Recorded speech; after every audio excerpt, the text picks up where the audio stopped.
Shalom Bapak, Ibu, dan Saudara, kita bertemu kembali dalam Ephrata Diffusion. Tema yang akan kita bahas pada saat ini adalah hati Yesus, hati yang mengampuni, pada bagian yang keempat atau bagian yang terakhir. Dalam Efesus pasal 4 ayat 32, firman Tuhan berkata, "Tetapi hendaklah kamu ramah seorang terhadap yang lain, penuh kasih mesra dan saling mengampuni, sebagaimana Allah di dalam Kristus telah mengampuni kamu."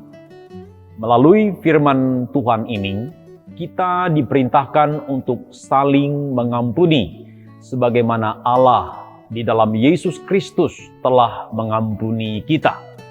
Ada masalah yang tidak dapat kita selesaikan dalam hidup ini, yaitu masalah dosa. Tetapi masalah itu telah diselesaikan oleh Allah di dalam Kristus Yesus. Dia telah mengampuni kita.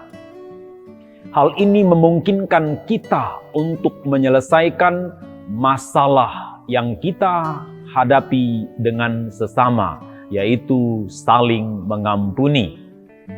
Banyak orang berkata, mengampuni berarti melupakan.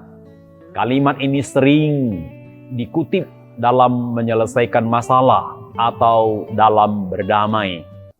Benarkah tanda sebuah pengampunan adalah melupakan?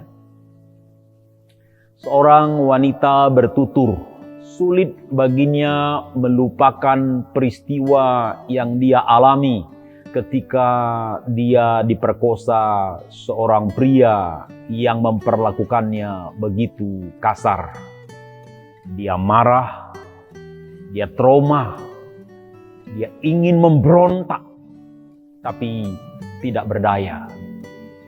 Rasa frustasinya semakin bertambah ketika dia menyadari dia hamil. Dia sadar bahwa janin yang dikandungannya adalah benih dari pria yang dia benci, pria yang memperkosanya. Sering terlintas dalam pikiran untuk menggugurkan anak itu. Di sisi lain, dalam hatinya ada suara yang mengatakan, "Jangan membunuh." Tidak mudah baginya melewati hari-hari di dalam hidupnya. Dia betul-betul bergumul apa yang dipikirkan dan yang ada di dalam hatinya bertolak belakang.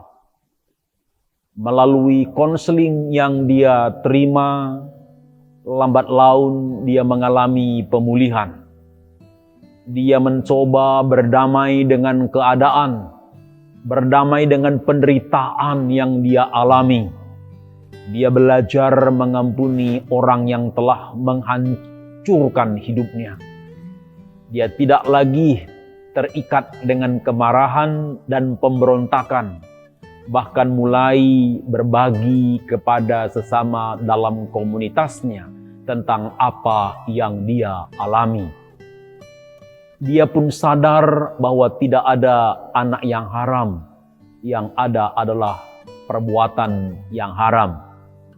Dia merawat bayinya dengan penuh kasih sayang.